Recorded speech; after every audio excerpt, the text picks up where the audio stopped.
All right, jumping out of a plane. Hey, Bill, where are you at on jumping out of a plane?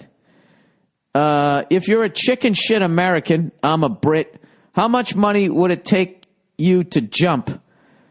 I got a bet with my mate that you hate heights and it'd take $500,000 US.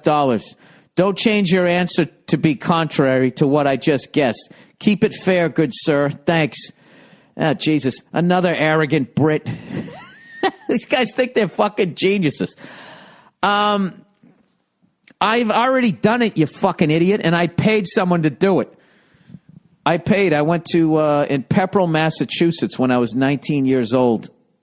And I didn't do a tandem jump either. I did a static line jump. I've told this story on the podcast, sir. If you're a little bit more up on it. And also, I have a pilot's license. I fly helicopters. So if I was afraid of heights, I mean, I'm afraid of heights. Look, if I don't have a parachute on my back and I'm not in a vehicle that's designed to fly, then yes, I'm afraid of heights. Like, I don't like, like if you, like one time I watched a YouTube video and they just showed these guys that had to climb up to the top of this fucking building. And then, no, not climb to the, well, they took the elevator. Who's getting who? They were on the roof and it was already on the fucking roof. This building was so fucking high up. And the wind up there must be ridiculous. I would literally just lay down in the fetal position and crawl back to the fucking door that leads to the stairwell, reach up to the handle, and fucking go back down. But this dude then climbs the fucking the radio tower or whatever. And it just keeps getting higher and higher and higher. And the tower gets smaller and smaller and smaller. And he's hooking and unhooking his safety line. I literally, I couldn't, I mean, obviously the guy lived because it's his GoPro on his helmet. And I've never been so fucking unsettled watching something in my life. Okay? Then I would hate heights. But I think at that point, everybody hates heights. But yeah, when I was 19 years old, I went to this place in Pepperell, Massachusetts, which I don't think exists anymore. There might still be an airport there. And they had a school. And I did the static line jump. If you've ever seen that movie Fandango, one of Kevin Costner's earlier ones, where the dude from Breakfast Club, Judd Nelson, his character jumps out. That's exactly what I did. And I remember when we went up, the command was sit in the door, get out, and then he slapped you on the shoulder and said, go. And I remember when he said sit in the door, I thought he was saying close the door. So I was reaching up, I'm sitting down, reaching up, trying to close the door. And he had this big smile on his face like he thought I was chickening out. I feel like I just told this story on the podcast. And then I finally realized he was saying sit in the door. So you sit in the door. And basically, it's one of those planes where the wing is above the aircraft. You know what I mean? It's on top of the aircraft as opposed to below, which actually gives you much better sight, I would think, as far as if you wanted to look down. And then there's the support that goes to the side of the plane. So, and then right above one of the landing wheels, the wheels don't retract on this plane, they had welded a little step. So you sat in the fucking door. And I forget how high we were. I want to say we were only like 1,500. We weren't that high up because your chute immediately comes out. So you sit in the door. Then he goes, get out. And then what you do is you reach out and you grab that support beam from the wing and you hold on to that while one of your feet is standing on that little step thing. And then basically what you do is, I'm literally acting this out so I can remember it, is you then basically, you bend your arms and you bring your chest like flush with the support beam. And then the foot that's dangling, you put it straight out behind you. It's almost like a yoga pose. So it was sit in the door, get out, and then he slaps your shoulder and he goes, go. And you let go And then you arc, right? Arc 1,000, 2 1,000, 3 1,000. Look, if nothing, look, reach, pull. And when you're looking over your shoulder to see if your chute came out.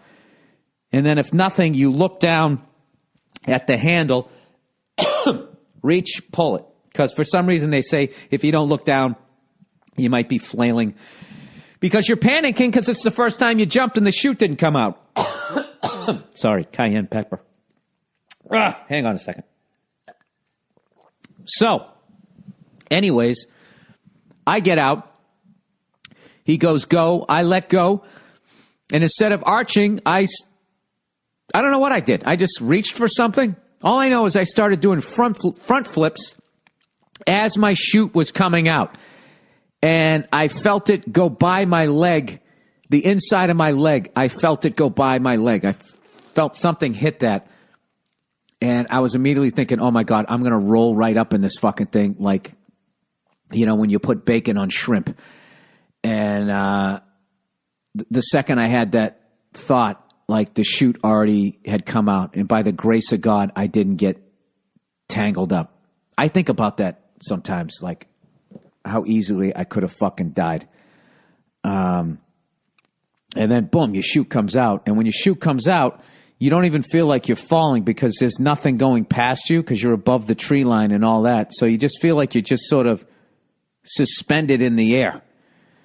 And there was a radio, and this lady just talked you in. She'd say, pull the left toggle, and you had to pull it all the way down to your knee. Because I remember there was this big girl in the class, and she couldn't get it around her hips, and she landed across the street in a pile of loom and dislocated her knee. I remember that before, and then I went up after her, and I was just like, fuck. And then they have this ridiculous, you know, when you get to the tree line, you suddenly realize how fast you're falling. I think it was like 17 feet per second or maybe 11 feet. I can't remember, but it was really fast. It was like basically, you know, jumping off of a basketball rim, like how fast you'd come down. It had to be a little bit slower, right? Oh, no, because you're not reaching terminal velocity. I don't fucking know. So all I know is when you hit the ground, what you were supposed to do was look straight ahead. Because for some reason, if you look down at your feet, what you were going to do, they were worried you'd pick your feet up too quickly and somehow break your legs. So what you had to do is look straight ahead, and right as you hit the ground, you're supposed to do this little fucking like collapse down, and then this big ridiculous bring both your legs straight up in the air and then over to your side. I don't know why. I doubt that they still have people do that. And I did what everybody else did, is I came down, and the second my feet hit the ground, I did a face plant right into the grass. And my buddy grabbed the mic from the person and called me a dickhead, something like that. What a dickhead or something in the radio. So yeah, there you go. So I did it. And what are you basing chicken shit American on? Huh? All you tough guys over there with your fish and chips. Have you done it yet? 500 US. There's nothing you can. If I don't want to do something, I wouldn't do it. There's not money that you can give me. I know he goes, oh, give me a fucking break. No, I'm making great money. I got enough money. I'm good. To take my life in my fucking hands? No. That's one of those things. No, when I was back working at the warehouse, I mean, granted, I pay somebody. When I was working in a fucking warehouse, shit, you know, let's see. How much would they, I mean, if they gave me, literally, if you gave me $400, you would have doubled my pay for the week, so I would have done that. Well, let's see. Let's go back to the building. To climb up that building, how much money would they have to give me? When I was working in the warehouse, $800. And that now for that building, I would say, I just wouldn't do it. No, I'm all right. I'm all set. I should actually send you guys that video.